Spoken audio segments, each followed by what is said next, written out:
Support from viewers like you makes this program possible. Please give to your PBS station.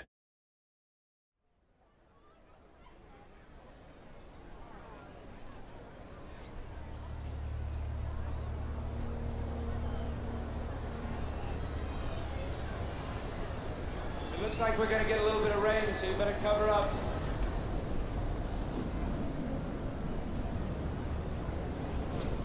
Everybody who's in the back, please move back. Please move back.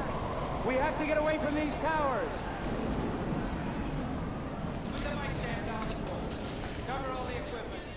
We were all in our mid-20s. We had created something that was much bigger than we had anticipated. I see it. All of you up in the towers, please come down. You're making it very, very dangerous. All right, everybody, just sit down, wrap yourself up. We're going to have to ride it out. Everything that could possibly go wrong was happening. I mean, it was all hell breaking loose. Hold on to your neighbor, man.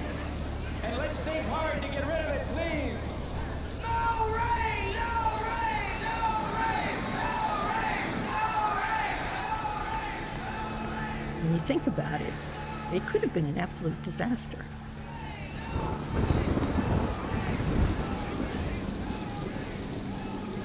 And I just kept thinking, which direction is this thing gonna go? It's gotta blow through.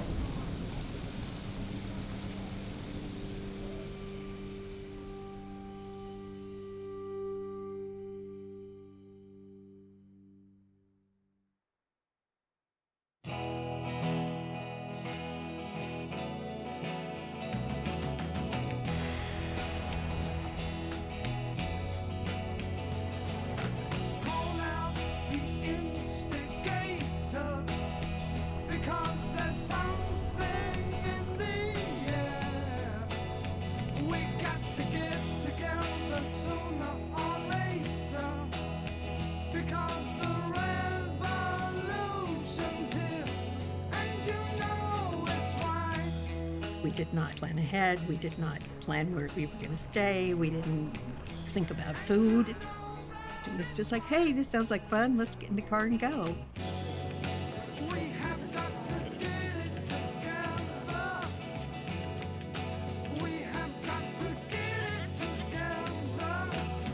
We would pack as many hitchhikers as we could in the car, sitting on top of each other. And as we got closer, there'd be people walking on foot like pilgrims. It looked like a pilgrimage. We were looking for answers. We were looking for other people that felt the same way as we did.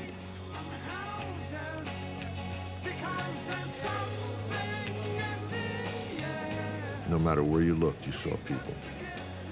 It was like a field with people growing in it. I had never seen that many people in my life in one place at one time. My feeling is this is what we've been talking about. This is what we've been aiming for. This kind of freedom. If 400,000 people could get together and have absolutely no violence, absolutely no conflict, I felt like if we could bring all of that love back into society, we could change the world.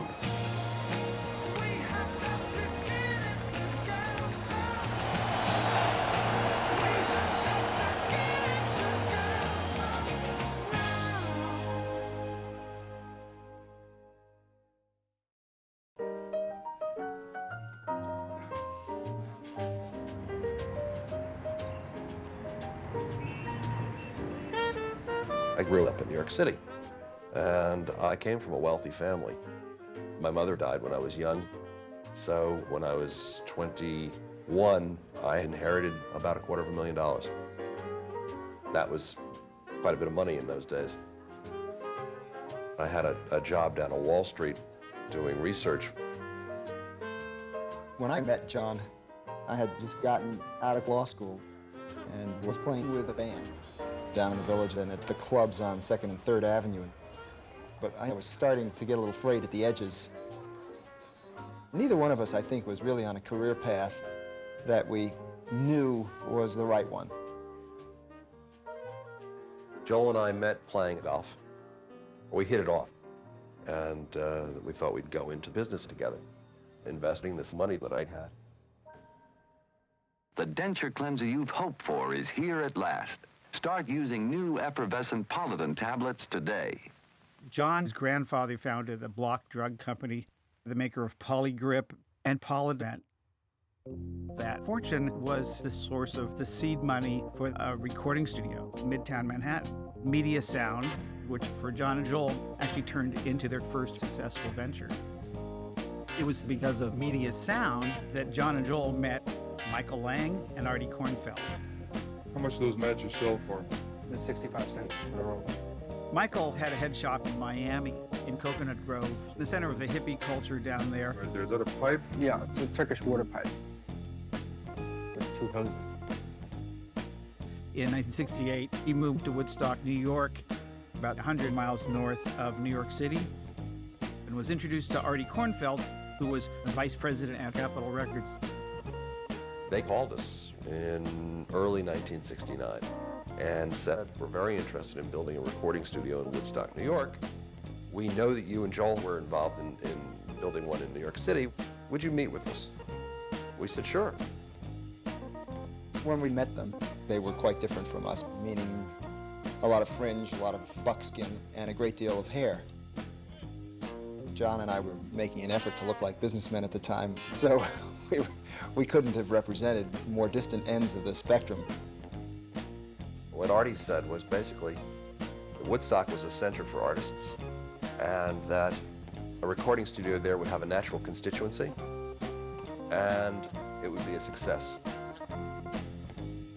As we were looking through the proposal that they'd given us, we noticed an idea for an opening day party where musicians who lived in the area, Tim Hardin, John Sebastian, Bob Dylan, would perform. I said, the idea of having a concert with those stars, I mean, why don't we skip the studio idea and just do a big concert? We could make a fortune. So in late January 1969, the 4 of us shook hands and started brainstorming what Woodstock could be.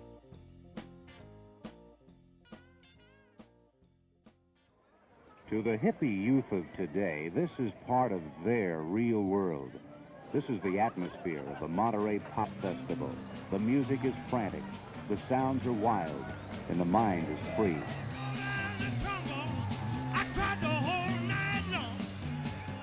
Outdoor rock festivals were a pretty new concept at the time. They had begun in 1967 with Monterey Pop. And by 1968-69, there had been a few festivals scattered around the country. Michael Lang was the only one of the 4 that had any experience in the concert business. In 1968, he had helped produce a festival in Miami that was a huge disaster. It was held at a racetrack, had very little atmosphere. It rained. There were a lot of lawsuits afterwards. The festival never really came off. But Michael knew that this is what he wanted to do. And he had this idea of taking the festival out of the racetrack and putting it in a bucolic place. I had been thinking about doing a series of concerts in Woodstock. And I always thought if you could dream it up, you could put it together. And this was a chance to make, a dream come true. Michael and Artie had optioned a property in Woodstock, but it was far too small. It was just 10 acres. So that didn't work out. Property in Saugerties didn't work out. And then John and I found a piece of property that was in Wallkill that was being turned into an industrial park. It didn't knock you out visually, but it was available. Michael hated it. It was everything he didn't want. Just a flat, barren piece of land that had no trees, no soul. You know how some pastoral scenes are beautiful and calming and making you feel comfortable and at peace. This was completely the opposite. But we needed to get going, we needed a site, and I felt that we could transform it into something more spiritual and special. The town signed off on the festival as a kind of a music and arts fair where kids would walk around and look at art and hear some music in the background. And an Aquarian exposition, which is what they called Woodstock, had some kind of mystical feel to it.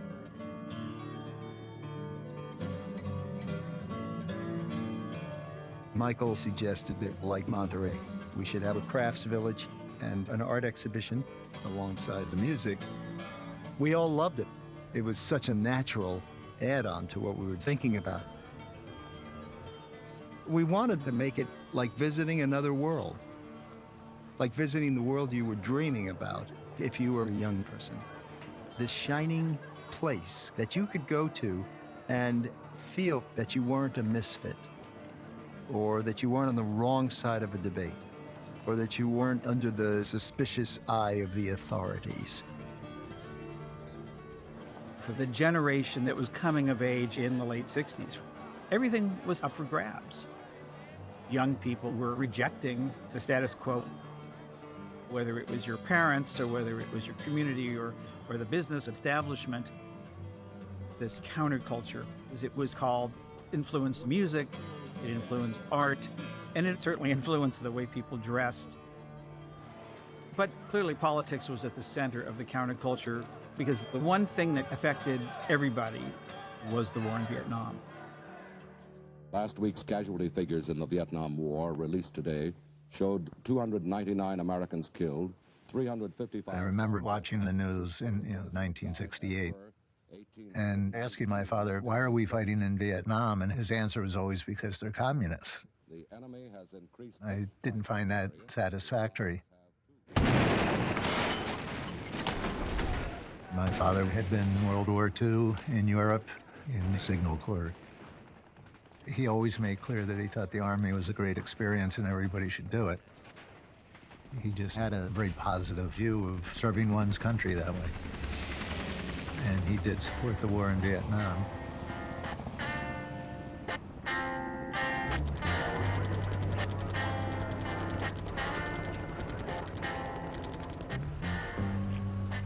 The men of World War II just assumed that their sons would also be soldiers. That's how you became a man. You grew up, you served your country. So my older brother, Tim, signed up for the Naval Reserves.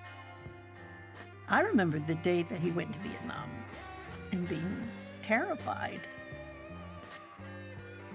When I was 18, I had to register for the draft. I was in college, so I got a deferment. But there was always that thing in the back of your mind. You knew that they were just one step behind you. If you were in college, you better hope that you had all your money straightened out and grades were good and everything else, because if you dropped out, you were going to Vietnam. When I was 20 years old, I was faced with a draft physical. I'm putting down that I'm a bedwetter, that I'm a homosexual, that I'm a communist. I think there were 14 things in all that I had written down. So they escorted me over to the psychiatrist. He just said, "Kid, I'm going to give you 1 year to straighten yourself out." And he gave me a deferment for 12 months. There's no way to describe how terrifying it was to be a 17-year-old knowing that the Vietnam War was your fate. I wasn't alone in any way in transitioning from being personally afraid of the war to being politically opposed to it.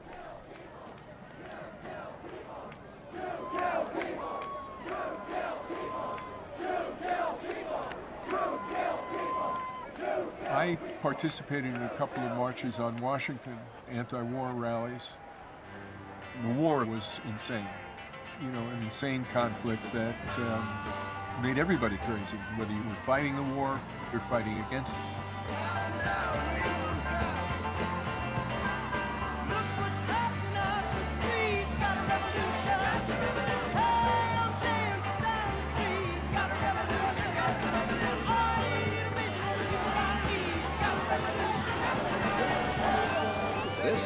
CBS News Special Report.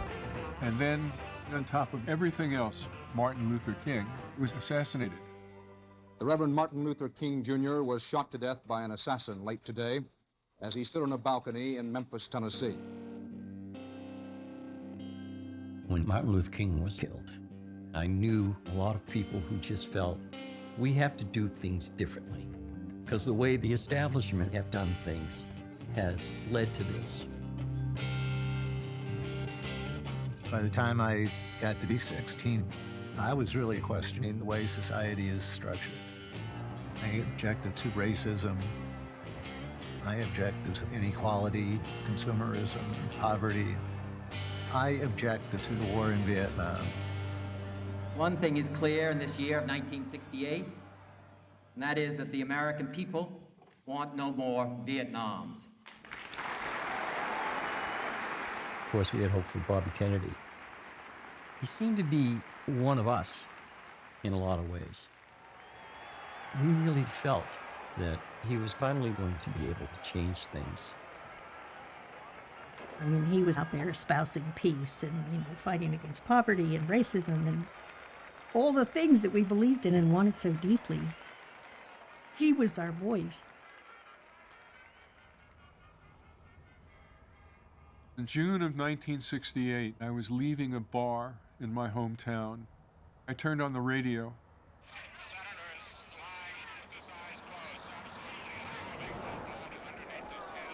I heard the assassination of Robert F. Kennedy as it unfolded in real time. And it just completely undid me. Senator Robert Francis Kennedy died at 1:44 a.m. today, June 6, 1968. The shock of it was just devastating, absolutely devastating. Martin Luther King and then Bobby Kennedy, all these peacemakers. It was like, oh, this is what we do. This is what we do, As soon as somebody tries to speak out and they're too forceful, this big machine, whatever the hell it is going to shut them up.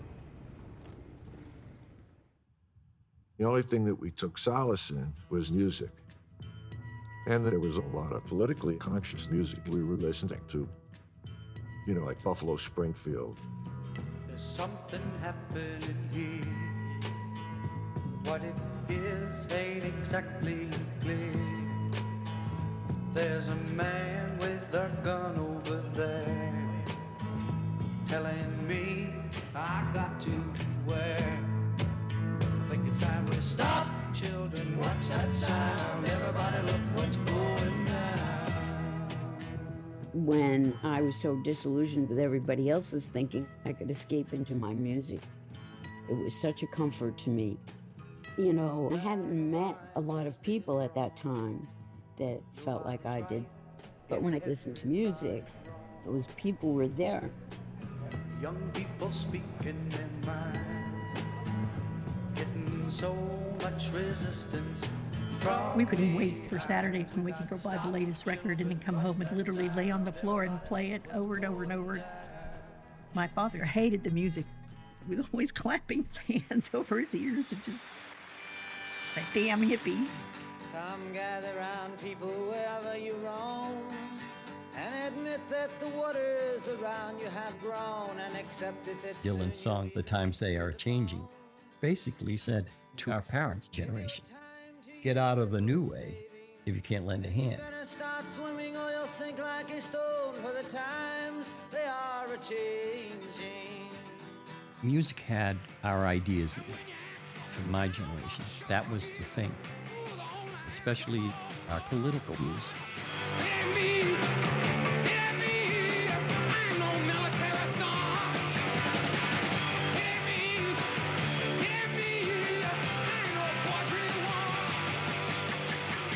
Music was terribly important to us. I came to the San Francisco Bay Area in June '67, and there was music everywhere. There were free concerts going on in Golden Gate Park with all of these bands. I got to see Janis Joplin, the Jefferson Airplane, and the Dead, free. It really was amazing. Music and lyrics became our tribal drum. So we had a kind of a secret communication going in the river of music that flowed through us. You know, it was a wild liberation. It was Dionysian. And drugs played a big part in that. We smoked a lot of pot and did a fair amount of acid. You know, the society that we're rebelling against, they don't want us smoking pot. Must be a good reason to smoke pot. The more that we as a generation saw that what had been rammed down our throats was false. It was false. It was a lie. The more it freed us up to experiment. I mean, we had free love. The pill allowed us to just go to a party and be with somebody. We just reveled in having that much freedom and that much ability to piss off your old man. Movies were shown on 2 screens at the opposite ends of the gymnasium. They consisted of color sequences that gave the appearance of different colored liquids spreading across the screen. Sexual misconduct was blatant. The smell of marijuana was prevalent all over the entire building. By 1969, it really did feel like we were finally winning some kind of cultural war against the establishment. You know, this is how we lived, and if you didn't like it, too bad. We were seeing that America wasn't what we were taught it was. And when you stop looking at it that way, and you start trying to figure it out for yourself, then it changes your life forever.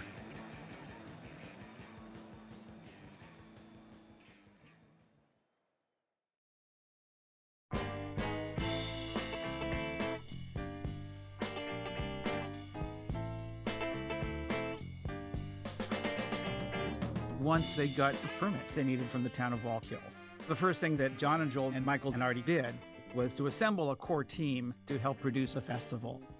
There was Stan Goldstein, who had worked with Michael on Miami Pop. There's John Morris, who had experience booking acts. Chip Monk, whose role was stage design and lighting. Bill Hanley, one of the pioneers of event production sound. These are guys who knew how to put together an event. Stan called his friend Mel Lawrence to be the director of operations. My mission was to plan for all of the functions of the festival aside from the actual show. Everything from fences to food to transportation to fire access, lines of communication, security, water, sewerage, you know, this, that. I made a checklist that blew everybody's minds. One specific thing was toilets. We knew we'd have to have a lot of them. No one knew how many. So I began going to events with stopwatch and clipboard. Madison Square Garden, baseball stadiums, any place that there were a lot of people. And I timed them, going in and coming out and going in and coming out. And I took all the information I gathered, multiplied by the size of the crowd we thought we might have, and came up with outrageous numbers of Johns, tens of thousands. They're just impossible numbers. So we lined up as many as we could get.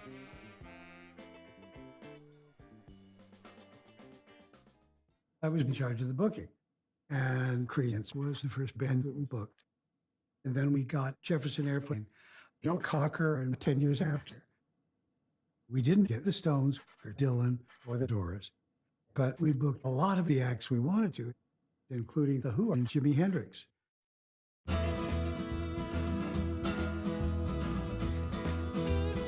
We had just started planning our first tour as Crosby, Stills, Nash and Young. When we heard that Hendrix was going to play it, and The Who, and Sly, and Airplane, the band, The Grateful Dead, you know, and everybody that we thought was cool.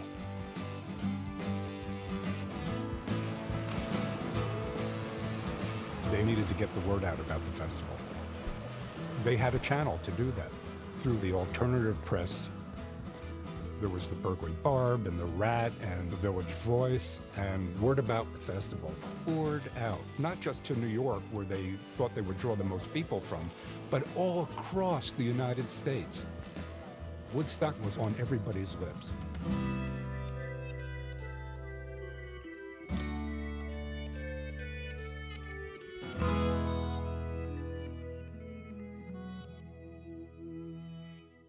Tom and I subscribed to Rolling Stone magazine. And long about, early May, I started seeing these ads for a 3-day festival with all these bands that we loved. And I said, Tom, you want to go to this?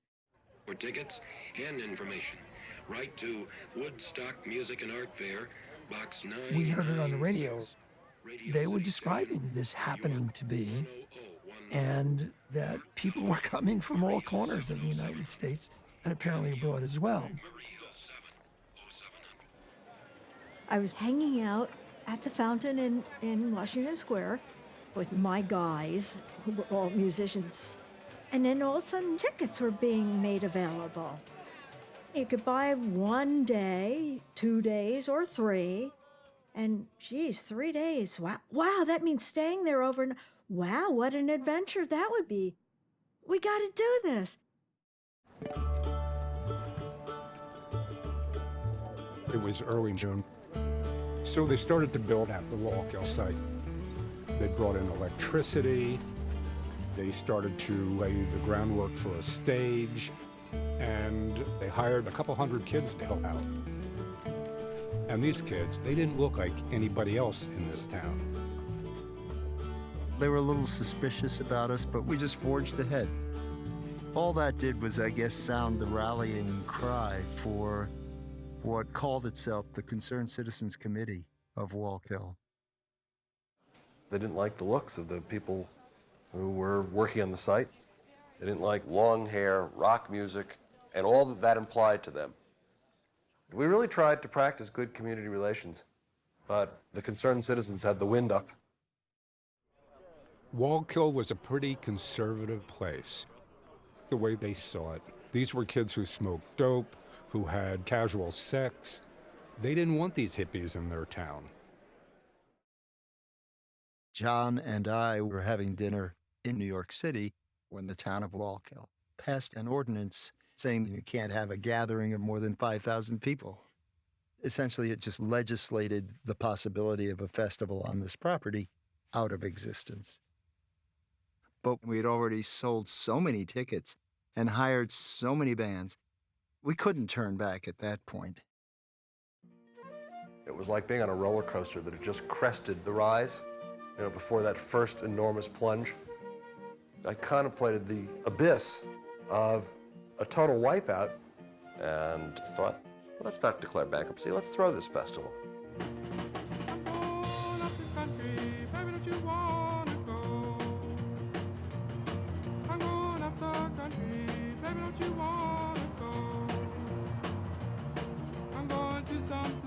It was the first week of July, about 5 weeks out. So there was a mad scramble to find a new site. They drove around upstate New York, talking to local people, real estate brokers, anyone who would listen. Michael and I, we must have looked for a week or maybe 10 days, renting helicopters and going here and going there. And then we'd meet Max Yasgur. Max was a farmer, and he was very successful. His dairy supplied almost everybody in that area with milk. Everybody knew Max Yasgur. Yasgur was he was a law and order Republican, but, he also believed in personal freedom and freedom of expression, and that's what he hung his hat on. We went to see Max, and we just hit it off. I think he liked the fact that we were doing something in the face of a lot of adversity and that we believed in. Max takes us to the top of this hill, and there it is, the natural amphitheater. Michael and I looked at each other. This is it. This was exactly what they were looking for, and they made a deal with Max right there on the spot.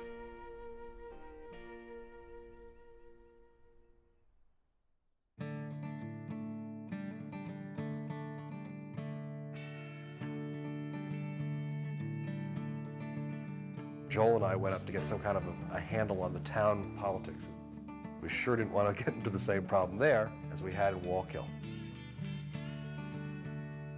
We were asked to fill out our attendance expectations on the permit application. We used Monterey Pop's record, 28,000 people a day or something like that, as the baseline. We multiplied it times 2 and said, in our wildest dreams, this is what we're hoping for. And within a couple of days, we got our permits. A sign was erected near our house, and it said something like, "Don't buy Yasgur's milk, he loves the hippies." And I thought to myself, you don't know Max, because we're going to have a festival. The Woodstock Music and Art Fair, the 3-day Aquarian Exposition, will be held at White Lake in the town of Bethel, Sullivan County, New York. And on Friday, August 15th, you will hear and see Joan Baez, Arlo Guthrie, Tim Hardin, Richie Havens, the incredible string band. Everyone felt excited about the possibilities of the new site, but there was a lot to be done. We had to start all over again to construct what we had built in several months in Wallkill, in less than 4 weeks. $500,000 at the old site was all down the drain, right? We're gonna have to put another $800,000 into this one. Building a stage, getting the lights and the sound system up, fences, food concessions, portable toilets. I mean, it was extraordinary. And Joel and I had never done any of this before. But because of ticket sales, we actually felt that we were going to turn a profit. They knew by this time that there were going to be more than just 50,000 people. Ticket sales looked like it was going to be closer to 100,000. And with 100,000 stoned-out kids, they knew that there could be some difficulties. There's been some trouble at a few of the pop festivals. What do you think brings that about? Why will it happen at one place and not another? You know, I really don't know. Like in Miami, they broke down the fence, and they had a lot of fights. And You think it has anything to do with the size of the I audience? think it has to do a little bit with the size. It has more to do with the way the festival is organized. To see what was really happening. We sent people to almost all the major rock festivals that summer. They went to Atlanta, they went to Denver, and they went to Newport. And everyone, there were problems. They had tear gas used in Denver, they had violence in Los Angeles County. So back in New York, they kept insisting that they need to have security people for safety. I told him, John, that all the cops in the world weren't going to prevent violence. It had to depend upon building the kind of expectation and the feeling of this event we're going to have so that people didn't want to hurt each other. We also knew that there would be a lot of drugs around, and there would be a lot of people who couldn't handle whatever it was that they were going to take, and that had to be dealt with as well. Hi there. My name is Hugh Romney, and I'm going through a series of changes in this fur room at the Electric Circus store. What is essentially on the front of my brain is this hog farm poster, which we're going to be moving all around the country, we being a commune. Stanley Goldstein suggested that we look to this, this commune called the Hog Farm, and that we should bring as many of these folks to the festival as we can and have them handle our security. So he went and met with a fellow named Hugh Romney, also known as Wavy Gravy. We've been driving around the country putting on these shows. We had a certain skill with working with large crowds. We were a happening. So Stan Goldstein showed up and says, how would you guys like to do this music festival in New York State? And we said, it sounds like a good time, but we're going to be in New Mexico. And he says, that's all right. We'll fly you in an Astrojet. And indeed, 85 of us boarded this American Airlines Astrojet going to Woodstock. We all arrived at the Albuquerque airport and loaded up a couple of sets of teepee poles and flew off to New York. The stewardesses locked themselves in a little room, and we just took over the plane. We got to New York City, piled off the aircraft, and there was the press. What is the hog farm going to be doing in Woodstock? Well, the hog farm is a many-sided, we're kind of a family, a huge expanded family. And we could do any number of things, because each one of us is going to do a different thing. But mostly we're just going to try and be groovy and spread that grooviness through everybody. Well, the hog farm has been hassled by security people, and they're calling you security people. So how do you feel about the name? Well, I feel secure. I don't know what security people means. I never was called a security person before. In fact, you're the first person that's ever called me that. How do you feel? Well, I feel... You feel secure? There was a picture in the Post the next day. My father called me and said, nice cops you've hired.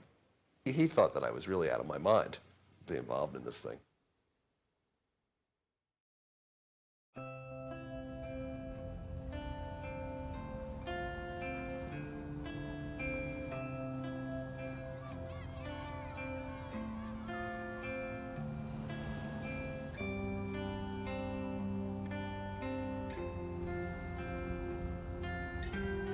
We're a small town. We'll never have all those people here. They'll never be here, you know. I didn't believe it.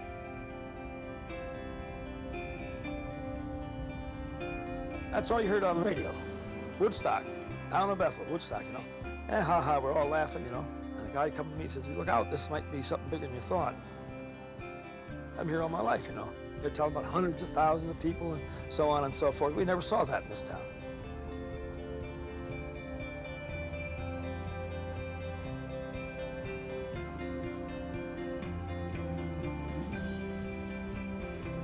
There was a certain backlash, but mostly, you know, it was kind of a daily little buzz from the locals.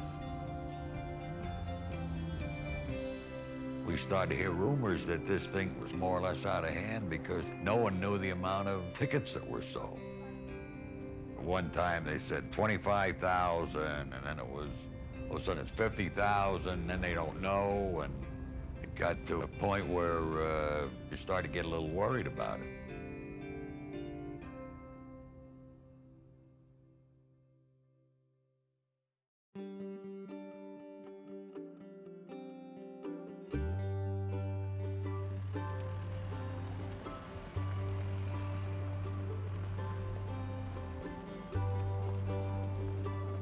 It was early August, and we were about a week out from the beginning of the festival, when all of a sudden people started showing up.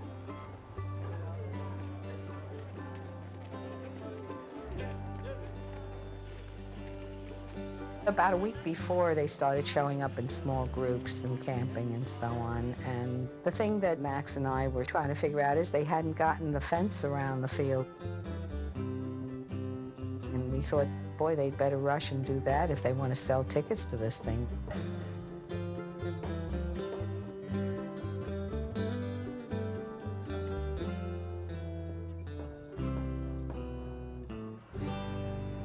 In the last week, if you saw what was going on, you were immediately aware that it couldn't possibly be finished in time. On Monday, everything was in a state of preparation, roughly on target for a festival to be thrown sometime in November, and not for one that was supposed to begin in 4 days. We showed up 3 days before the festival opened because that's what we were supposed to do as food handlers. It was thrown together at the last minute, so we had to build our own food stands before we manned them. We have spoken to a lot of different food concession people, and all of them, the legitimate guys, went by the wayside when we lost Wallkill. What was left was an outfit called Food for Love. There were 3 of them, 3 guys. I think one of them had some kind of food catering experience. I don't think the other 2 did. But we didn't have any alternative. I think it was Tuesday, the construction foreman told us we just don't have enough time to finish everything.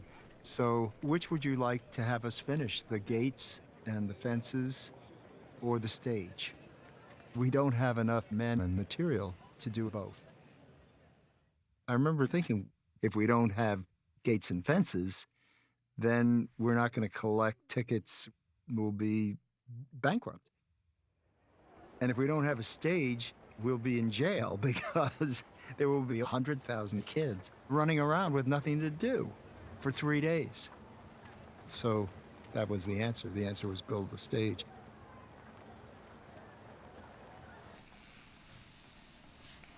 I'd go there in the middle of the night and people were building the stage.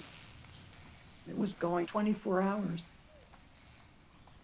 There was obviously so much to do and so little time in which to do it. We had all come to realize that all of our individual jobs were going to be left somewhat undone. So we all kind of banded together into one sort of SWAT team, trying to run around and finish.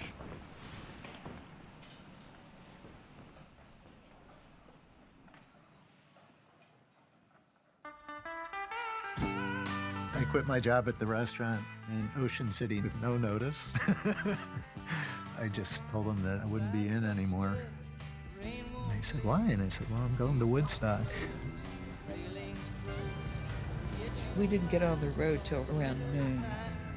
And by the time we got to within, I don't know, miles of Bethel, the traffic was just, crawling. The folks on the road, the people who lived there, one would think that they would throw things at us. No, they just welcomed us.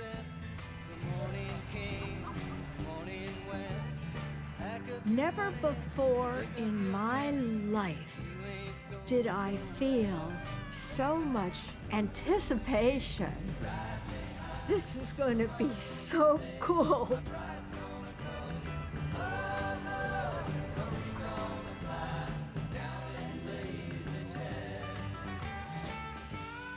We were at a dead standstill for hours.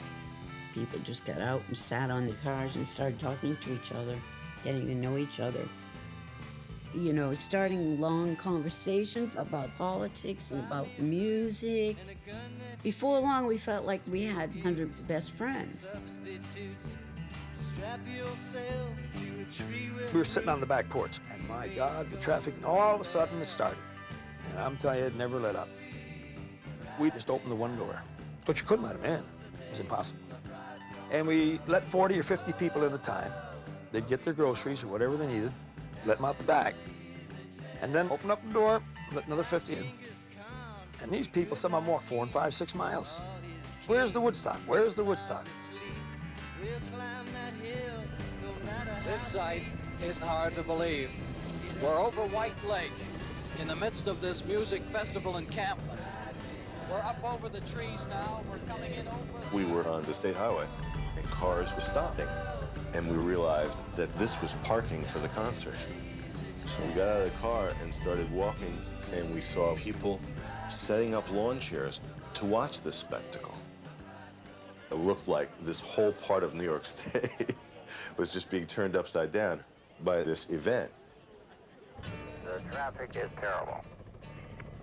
It is backed up from White Lake right back through on the quick way past Monticello, and there's no place to park. Everything is full. They were announcing on the radio that you couldn't get there and, don't go. They were saying, don't go, you can't get in, it's already overcrowded and they're shutting it down, and you turn around and go home. Nobody was turning around. It sort of increased our desire more than anything. Like, we're there one way or another, we'll get there.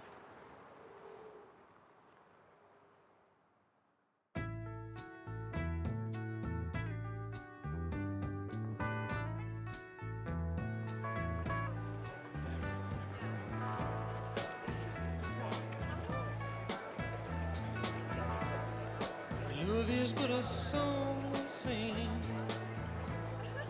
feels the way we die. As you walked in, it hit you. Suddenly, it just all came into view at once. This whole enormous bowl full of people. It was mind-boggling. Coming over the hill and feeling the energy of that crowd was something that I'll never forget. There was so much power in it. Come on, people now, smile on your brother, everybody get together, try to love one another right now. It was indescribable. The feeling that came over me of warmth and, oh my God, there are this many people in the world that think like I think. There are all these people here. I never knew there were that many people in the world.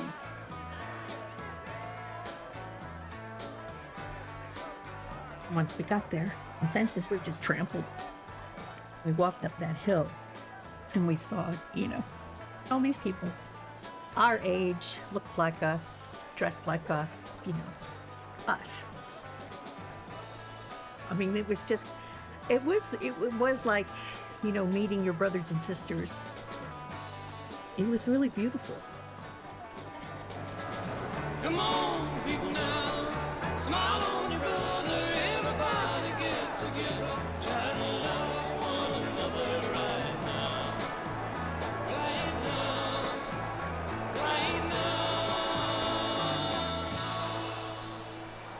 Getting our show on in about 5 minutes. If you just keep cool, relax, we'll be with you as soon as we can. Thank you. Do you realize that half of these people don't have tickets? And there are people 5 miles away sitting on a highway with tickets who've driven 2,000 or 3,000 miles. Right. Whatever has to be done to make it right, this is wrong. Yeah. It was obvious we were in deep shit. After having worked that afternoon trying to organize people to put the fences up, actually pounding in posts myself, I realized it wasn't going to happen. We weren't going to be able to ring about a mile of perimeter. What are you going to tell a few 100,000 people who are sitting in your field when you're supposed to be collecting money from them? Go back out and come back in when we get the tickets and we finish the fences and the rest of it?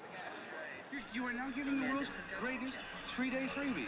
Okay, there's only one way to do it. That's what it is. No, there's a way to do it. There is no way. Artie came up with, can't we get a whole bunch of girls and put them in diaphanous gowns and give them collection baskets and send them out into the audience? It was the most ludicrous thing I had ever heard in my life. As a business venture, it was dead. And I don't know why, but sort of a curious calm overcame us, and it seemed like the gates just weren't really what was important here anymore. It's a free concert from now on. That doesn't mean that anything goes. What that means is we're going to put the music up here for free.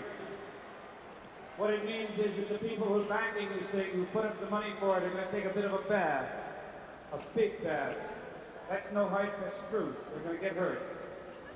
But what it means is that these people have it in their heads that your welfare is a hell of a lot more important than the music is in a dollar.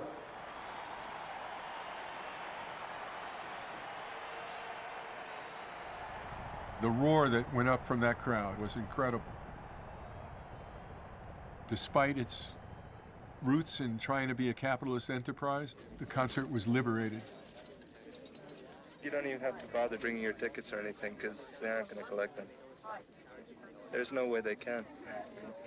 They got a fence that's like half up and there are people just sitting in that field. It's really beautiful. We're still waiting for the arrival of Group 1. Please bear with us. Due to the traffic problem, we're going to have to start a little later. The bands were all in different hotels, and if you tried to drive down to the site, it would take you 6 hours to do it. It became obvious that we needed helicopters. But then Richie Havens showed up, and it was like, Richie, please go on now. And he said, I'm not scheduled to go on till later. I said, Richie, we don't have anybody else. I actually was afraid to go on first, basically because I knew the concert was late, and I didn't want to get beer cans thrown at me. You know, don't do this to me. Don't put me in front of your problem like this, you know. My bass player isn't even here. But I went on, you know, and it was beautiful. Hey, look yonder, tell me what's that you see? Marching to the fields of Concord. Looks like handsome Johnny with his flintlock in his hand, marching to the Concord War. Hey, marching to the Concord War. Once the festival started, we opened the food stands, and a throng of people came running up the hill. There were too many people, too many arms reaching out, so we just started handing out hamburgers. And people began to shower us with joints. I had one in each pocket, one in my ear, and I was smoking 2 at a time. I got really high. I was on stage something like 2 hours because nobody else was there to go on.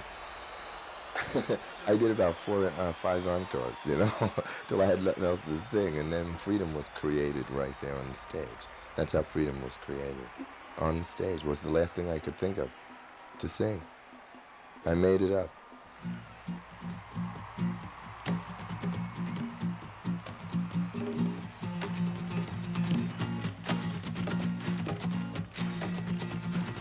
I remember hearing Richie Havens playing Freedom. I was way up on the hill and I heard it and I was transported. Freedom, freedom, freedom, freedom. It's a good word to use. And it wasn't just the freedom of being able to smoke a joint, it was the freedom of being able to be who you were, not feeling that somebody was going to judge you or threaten you. So, yeah, freedom on a lot of levels.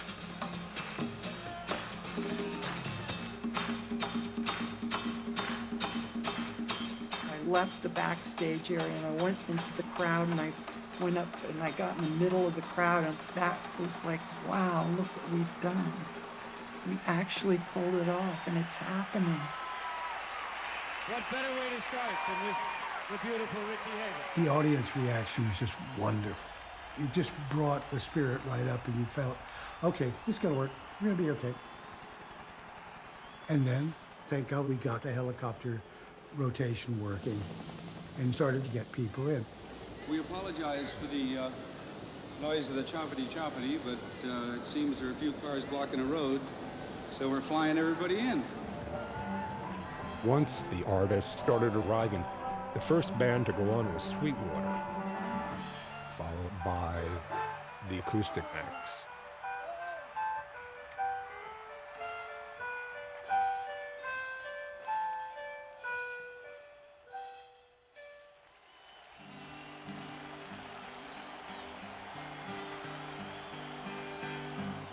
I dreamed I saw Joe Hill last night, alive as you and me. It was after midnight, and in fact, it was starting to rain. All through the crowd, there were matches and cigarette lighters and candles that looked like fireflies.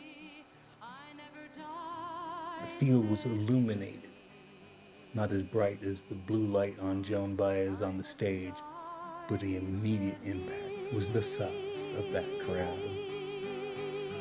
There was nothing in that field but human beings.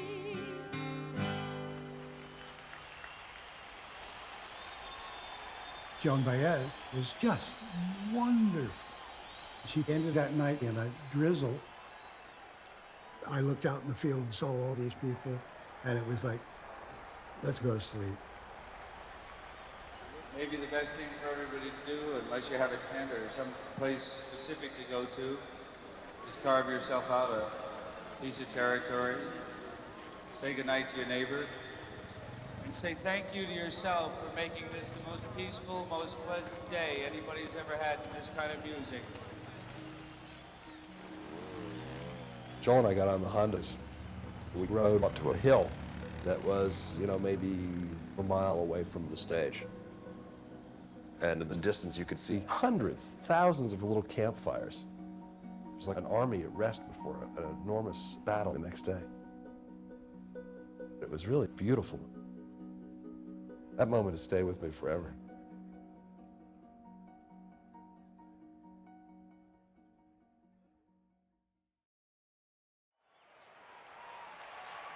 I guess the reason we're here is music. So let's have some music, ladies and gentlemen. Quill!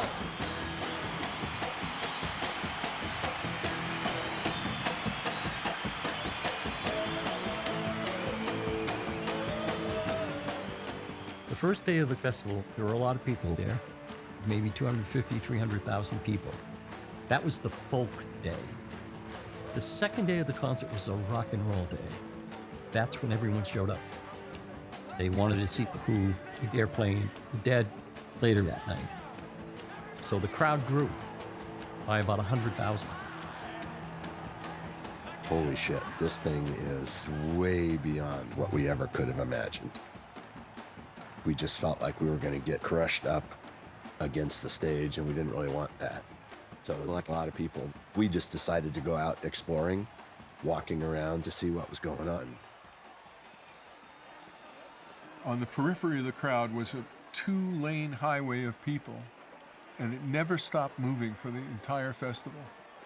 People were going to the food stands, they were coming from the bathroom, they were going God knows where. If you just started wandering, you'd come across all kinds of stuff. A lot of it was like just walking the boardwalk and seeing the sights and taking in the scene.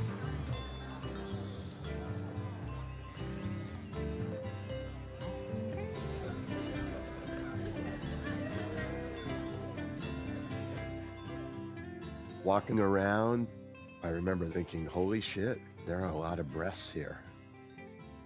Most of the nudity I'd seen previously was in Playboy and small bits on a hot date, but really not much. And there were a lot of people, girls and guys, who were very, very open with their lack of clothing, especially down by the water. The good thing about skinny dipping is we all went in, fat, skinny, it didn't matter. Nobody looked, nobody cared. It was just plain fun. I was 17. Normally my jaw would be on the floor staring. But when everything, to a certain extent, is beyond belief to begin with, nothing surprises you. There was kind of a path in the woods where people had all kinds of different shops set up. They were selling, musical stuff, and things like beads and crafts that they had made, hand tie-dyed clothing, blown glass pipes and stuff like that. Kind of head shops in the woods, sort of thing. There was one table set up where they were just selling pot. We were well supplied. Saturday was kind of a day where, we walked like a couple of miles checking things out. There was so much happening that was almost as interesting as seeing the music. Just to the other side of this wooded area, well, that's where the hog farm was set up. This was commune life. I had heard about it, but I'd never seen it in action. We'd been living in a group for years by then, and it was quite an amazing experiment. The understanding that the people around me are all part of the same spirit. There was like a couple hundred of them with all these kids running around. They had teepees and yurts, and all these various little, dwellings. A whole bunch of them came, all these exotic buses that they had painted up. It was magical. The Hog Farm had built a small stage, and there was music there as well. I didn't realize that at first. There was always some kind of musical jam going on over there. Away from the actual concert, the Hog Farm was kind of a center of gravity for the festival. The Hog Farm turned out to be an interesting choice for security. They didn't call themselves a police force, they called themselves a please force. They substituted, hey, you do this with, would you please do this, or would it be all right with you if, and so forth. Get back now, let's go. Everything's got room to flow here. Right, lots of room. The please chiefs were myself and Tom Law. We turned it into fun.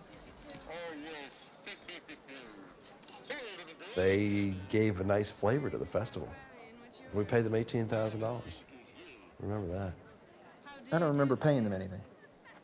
I thought we just chartered the jet. Maybe that's what that cost. Maybe that's where the 18 grand went. They did it just because they wanted to be there and because they felt that they could be useful. They're really nice people.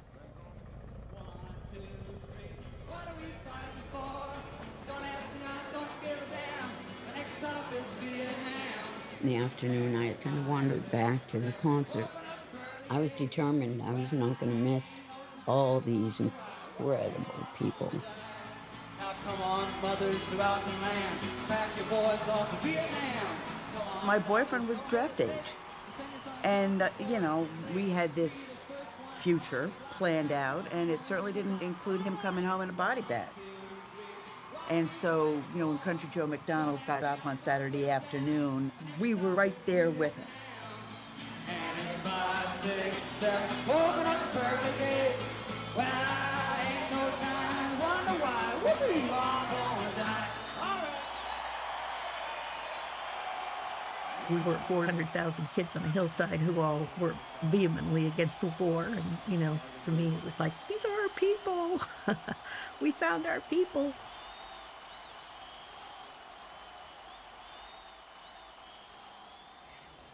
Are you enjoying the festival? Yeah, it's out of sight. It's beautiful. Why did you come to the festival?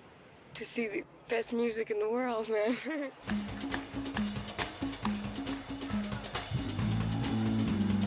The only bored moment I had that weekend was when Santana was about to appear, and I didn't know who Santana was. And Santana woke me up.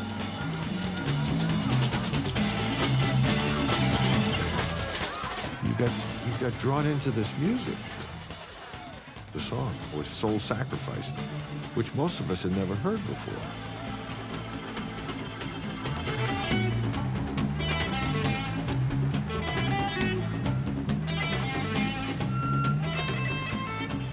Listening to it, I felt like we had gone from civilization to some place where there were no rules. And some people took the freedom to extreme places. People were there to have a good time, and they were doing it. Now, mental, not drugs. It was mostly marijuana, hashish, and LSD. One girl told me that just standing still, she was getting stoned.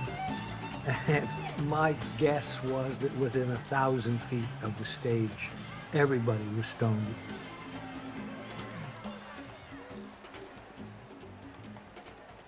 There were a lot of people who took a lot of drugs in very strenuous circumstances and were incapable of dealing with that.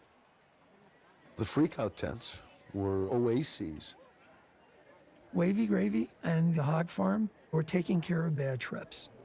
Freak-out tents had been set up where people could lie down And folks from the Hog Farm were in there, you know, just holding people's hands and just really being able to guide them through it. We're telling them, you know, it's going to be cool, man. It's going to wear off. You took a little acid, it's going to wear off. And then when somebody was near normal to rock and roll, we said, hold it. Now, you see that brother coming through the door? That was you 3 hours ago. Now you go and help him out. And that's the way the scene regenerated itself. They always knew that there were going to be medical problems, and they had prepared themselves as best they could. But like everything else at the festival, they were woefully understaffed, and an emergency situation was developing. We need a doctor or a medic, please, over on this side of the stage, please, at your earliest convenience. One of our people came rushing up to me and said, "We're out of medical supplies." And I said, "You've got to be kidding. All the panoply of medical situations you could encounter will happen during the course of 72 hours.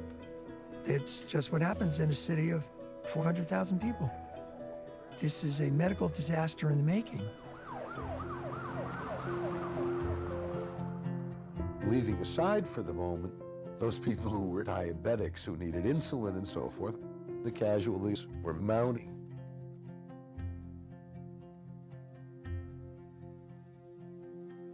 We got a call from the governor's chief of staff telling us that Rockefeller was considering sending in the National Guard.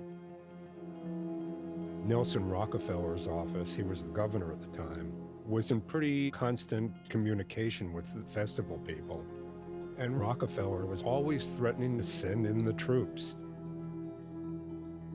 They said it was a danger to the community, it was a danger to public health, it was a danger to any damn thing they could think of. They wanted to get rid of it. And they were stupid enough to believe they could mobilize the National Guard and move these kids out. And I kept saying, there's only one way to do this. Let's play it through. In the end, there was an assistant to the governor who got it. And he said, what can we do? Why are there Army helicopters flying overhead? You know, it looked like what I saw on the news every night and, you know, the pictures from Vietnam. Seeing that they were military helicopters was very disconcerting. You didn't know really why they were flying in. You know, is this the start of a militarization to close this thing down? I was standing on stage, and I could see these Hueys coming in. There were 3 or 4 of them in a row. And all I said was, ladies and gentlemen, the United States Army. The United States Army has led us some medical teams. There are 45 doctors who are here without pay because they dig what this is into. They're with us, man. They are not against us. They are with us. They're here to give us all a hand and help us.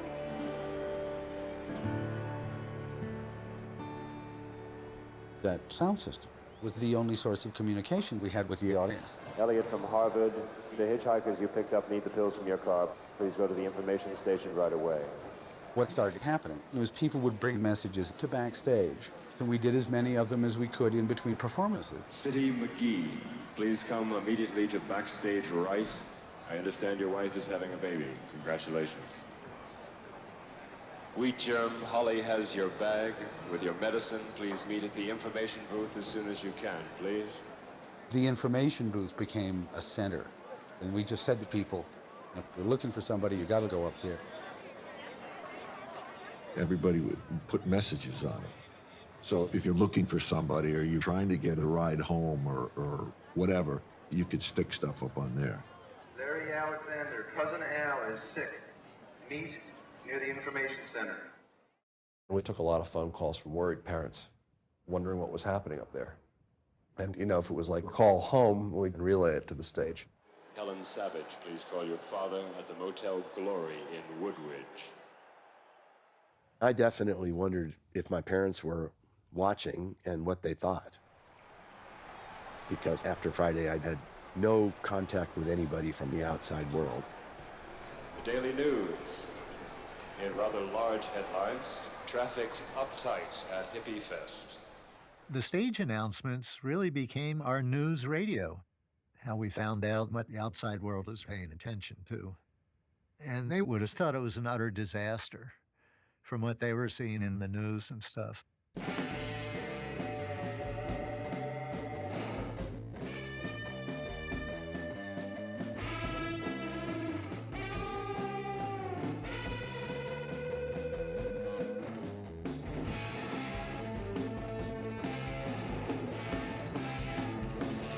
The world expects this to explode. And I remember thinking to myself, this is perfect, because there's nothing kids like better than to disappoint what the world thinks they're going to do. Ladies and gentlemen, Keith Parsons.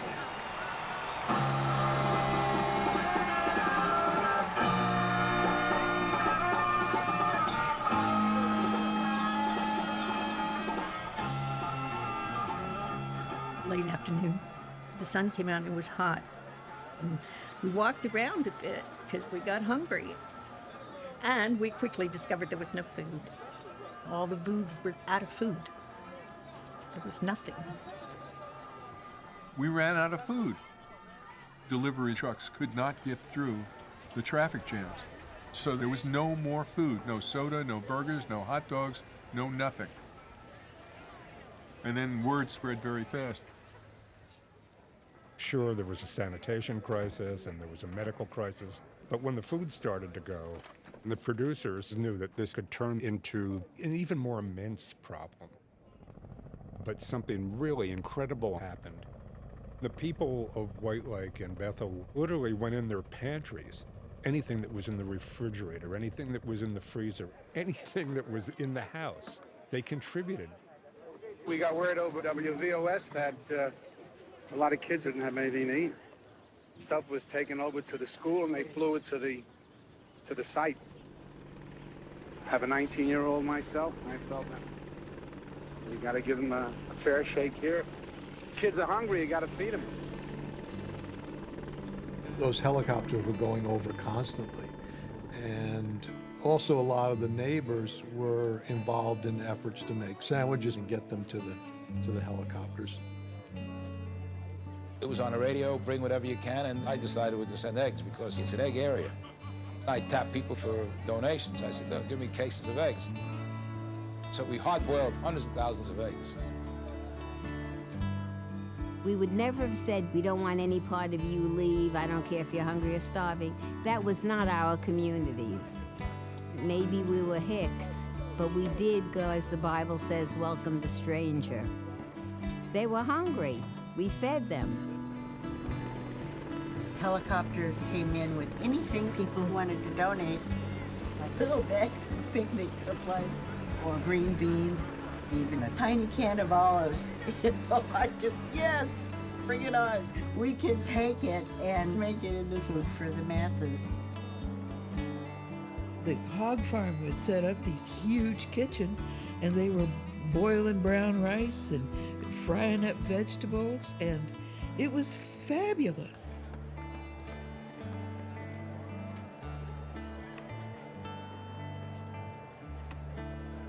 I found out about the hog farm serving food from the guy that sat next to me. He said, yeah, man, they got free food up there. You just go up there and get in line. I and one of my friends offered to help. And they just put us on a pot and we scooped it for people. It was kind of cool to feel like, wow, I'm helpless here, as are most of these people, but there are people who are taking care of us, and in a sense, we're taking care of each other. People were good to one another. I would see people passing around a Coke or something. Other people were sharing their food. Everybody around us had something, and we just passed everything around. It was like the loaves and the fishes. It really was. This was actually kind of a functioning city out in the middle of nowhere, and we realized it was functioning because of people pulling together. It just had this feeling that this was ours, This was the new city. This was the alternative city. And it worked.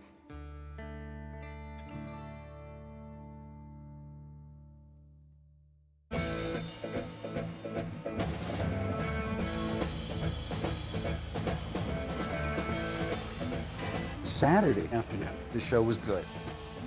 But Saturday night, we really came up to speed when the sun went down.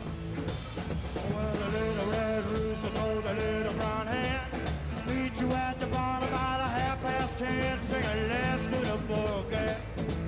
I guess we got to a point where we felt more comfortable. And maybe we were proving to the press and the outside world that we knew what we were doing, and that this was special, that there was some kind of magic here. And I would say that probably gave us the second wind. I was sort of in a daze.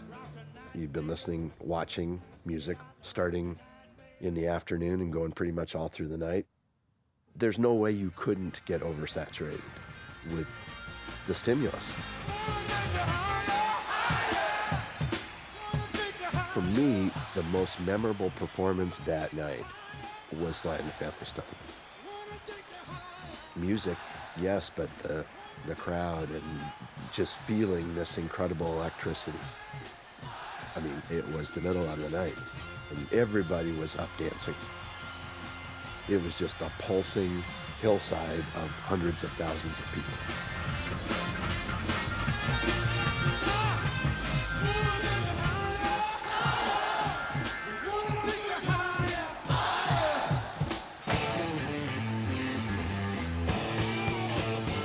I was in front of the stage shooting, you know, taking pictures. Roger Daltrey up there with fringe on his cape flying around. And he'd twirl that microphone around. You know, he'd just miss the floor and then it would come arcing through the air and he'd grab it just in time, you know, to get into talking about my generation. Then there was Townsend leaping in the air, doing his splits and landing on stage.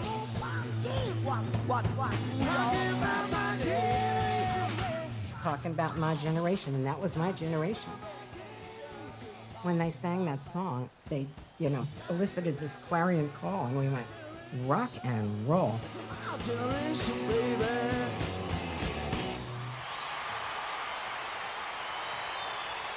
The Who was absolutely fantastic. And they were still playing as the dawn came up.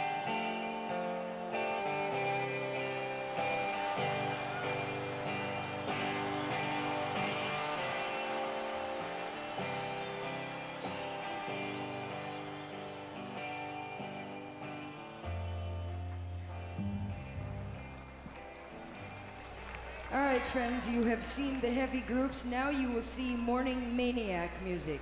Believe me, yeah. It's a new dawn. Yeah, the regular guys. And Nicky Hopkins.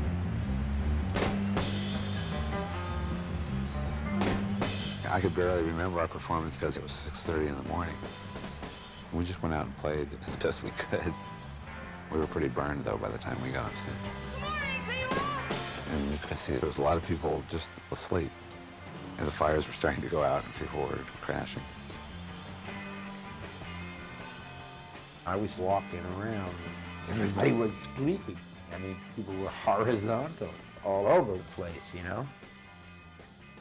It looked like after a big party. Sunday morning brings the dawn in.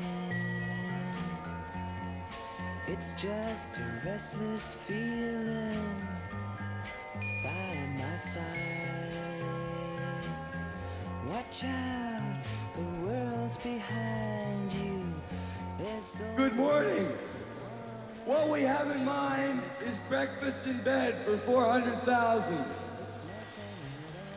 Now, it's not gonna be steak and eggs or anything, but it's gonna be good food, and we're gonna get it to you. We're all feeding each other. We must be in heaven, man! What we served was plain raw oats with honey and powdered milk mixed up. Because there wasn't any time to toast oats, and you know, it was just we threw nuts and seeds and raisins in it. And I think we had 10 serving stations. And the lines of people in front of each of the serving stations were as long as you could see. The Yasgurs supplied us with milk and yogurt, and it was just like a gift from an angel.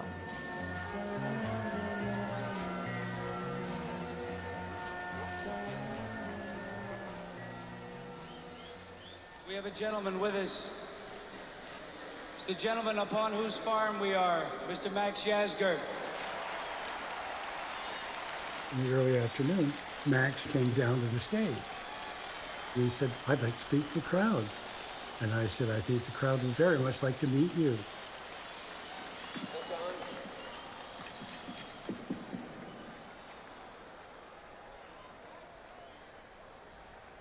I'm a farmer. I don't know.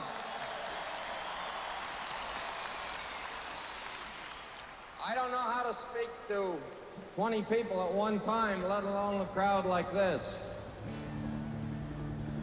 But I think you people have proven something to the world.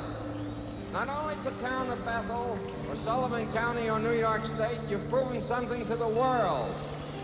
The important thing that you've proven to the world is that 500,000 kids, and I call you kids because I have children older than you are, 500,000 young people can get together and have 3 days of fun and music, and have nothing but fun and music, and I God bless you for it. It was an affirmation, you know, that instead of being angry, that he was that positive about us. And I'm sure that his fields were just destroyed.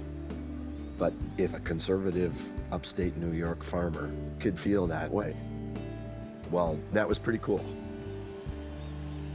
In that moment, I realized, being in the middle of it, that not only was Woodstock bigger than we ever could have imagined, but it was symbolically even bigger.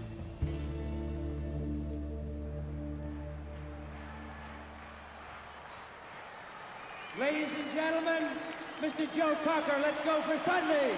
Yes, well, good afternoon. And this title, just to now, puts us all into focus. It's called With a Little Help from Your Friends. What would you do if I sang out of tune? Would you stand up and walk out on me? Lend me your ears and I'll sing you a song. I will try not to sing out of key. Oh, baby, how did I? Well, I needed nobody.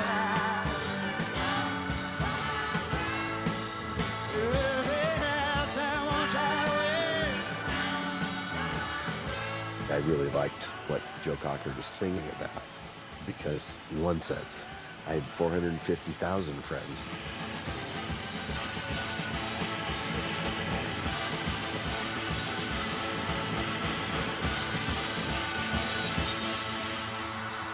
When we got into Little Help, I just felt that we'd really caught a massive consciousness with the crowd.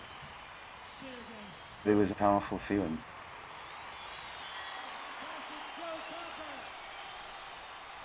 And then somebody yelled at me, "Joe, look over your shoulder."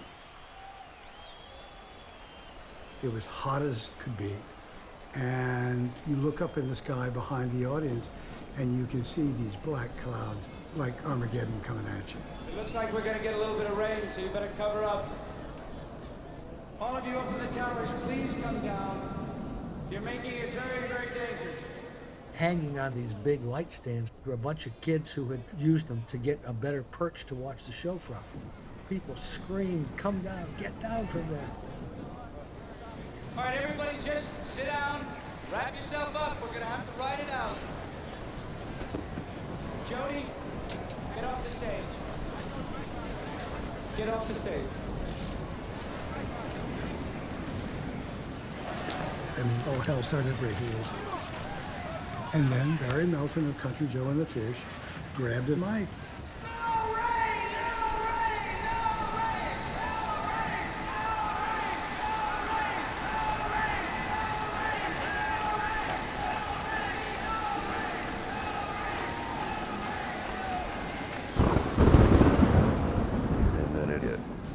It hit like a major, country storm. It was not a tornado, but it had that kind of feel to it. Everyone scrambled to cover equipment. I mean, there was 1 billion volts of equipment. You wouldn't believe the amount of electrical energy on those stages and in those towers. During the storm, I learned that 50,000-volt cables had become unearthed, and we could have a mass electrocution. Fortunately, that didn't happen. There were a lot of people who had plastic and blankets. Of course, the blankets got soaked. You either just covered up or you just held your head up and enjoyed it.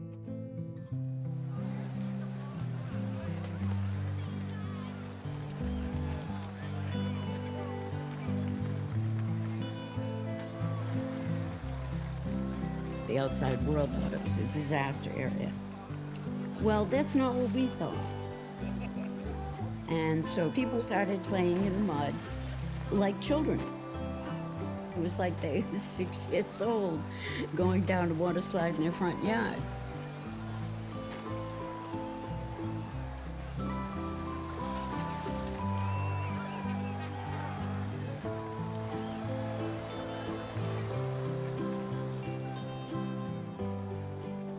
After the rain, the crowd really thinned out. I guess a lot of people just wanted to get back home.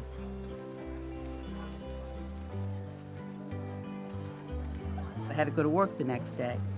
So, like a lot of people, we hiked back to where the car was and went home. For everybody at the festival, battling the elements was a constant struggle. They were plagued by weather from the get-go. And after the Sunday storm, the site was a mess, but the festival went on. Marijuana! Country Joe and the Fish was first up.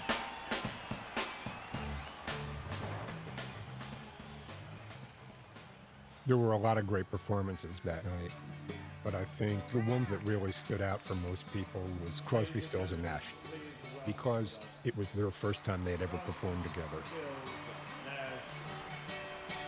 I remember being terrified. Nobody had seen us get up and sing harmony together. Nobody had seen it. This was it. This was the first time. It's getting to the point where I'm no fun anymore. There were moments where the music was so mesmerizing, so internalized, that I became the music I was listening to. I remember sitting in the mud, listening to Crosby, Stills and Nash, looking at the sheer beauty of the night sky, wrapped in a blanket of music. It was the feeling of oneness with it all.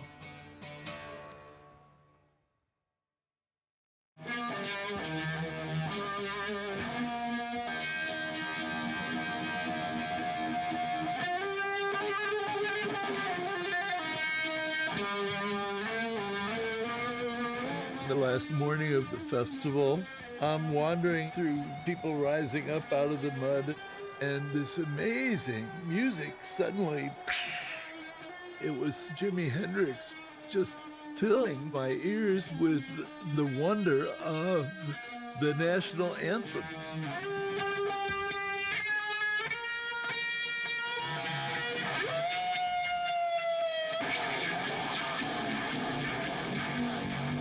I was backstage writing up some notes, and suddenly into my head stabbed this sound.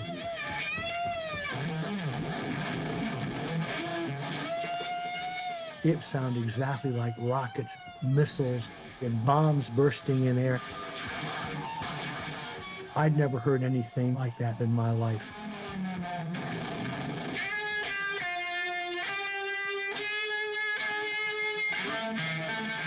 We're the most peaceful gathering that was probably happening on the planet at the time. And he hooked us up with Vietnam. And with the devastation and the brutality and the insanity. That was a quintessential piece of art.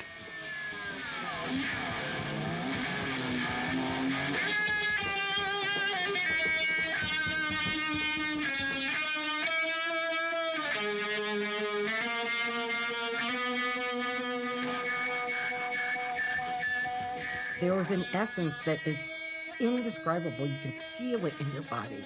You can feel it right here in your heart when you know that this is life. This is the essence of life. He had it, and he gave it to us.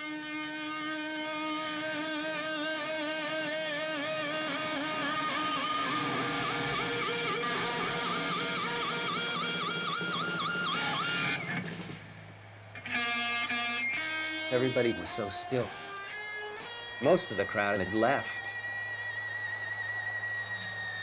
I was on stage. I was shooting right next to him. God, it was just a moment, that was just wonderful. His guitar ringing out.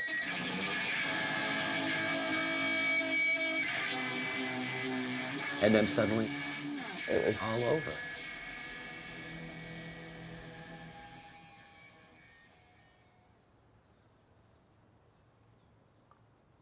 The site looked like Civil War pictures of battlefields.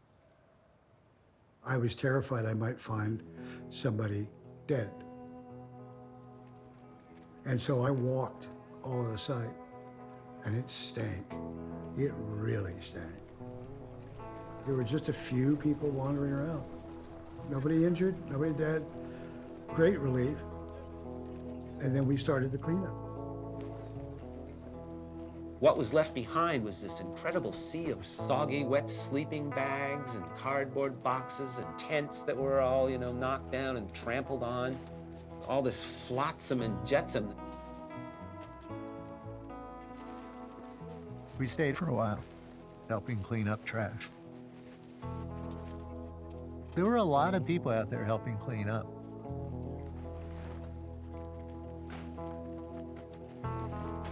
We so did not want to leave. We kind of sensed that, we could change the world for 3 days, but the rest of the world wasn't with us, and we knew that it was going to be a real culture shock coming back into society. More than 350,000 people came looking for peace and music. Many said they learned a lot about themselves and learned a lot about getting along together and priorities. And for most, that alone makes it all worthwhile. We realized that we were part of this amazing event that nothing like it ever was before. The festival became a symbol of intelligence and humanity and cooperation and love and affection. It was the start of a phenomenal change in a lot of people's lives. When I realized Friday night and Saturday morning that we were getting up close to the 500,000 mark, and there was a sea of people here, I became quite apprehensive. Thoughts flashed through my mind of some other problems that they've had throughout the country. And these kids, these young people made me feel guilty today because there were no problems. They proved to me and they proved to the whole world that they didn't come up for any problems. They came up for exactly what they said they were coming up for 3 days of music and peace. It was a mark in cosmic time. I have no doubt about that. I'm not saying it never happened before or that it couldn't happen in the future, but that stopped the clocks for 3 days. I felt like I had finally gotten to fully experience what I was hoping the counterculture meant. Woodstock is a very powerful confirmation that, yeah, this is what you're looking for and that you're headed in the right direction. Everyone looking after one another, everybody caring about one another. I mean, once I experienced that, and made it the basis for the whole rest of my life.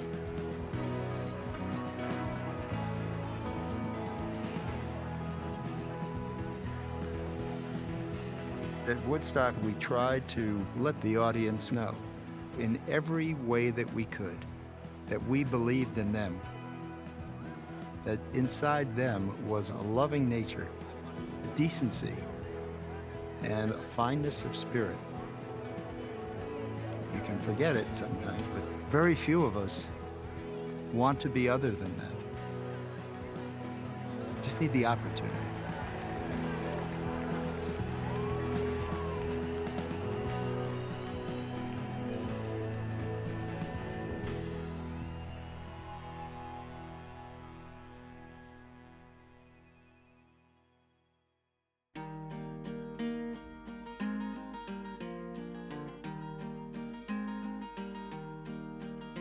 In the chilly hours and minutes of uncertainty, I want to be in the warm hold of your love and mine, to feel you all around me and to take your hand along the sand. I bet I may as well try and catch the wind.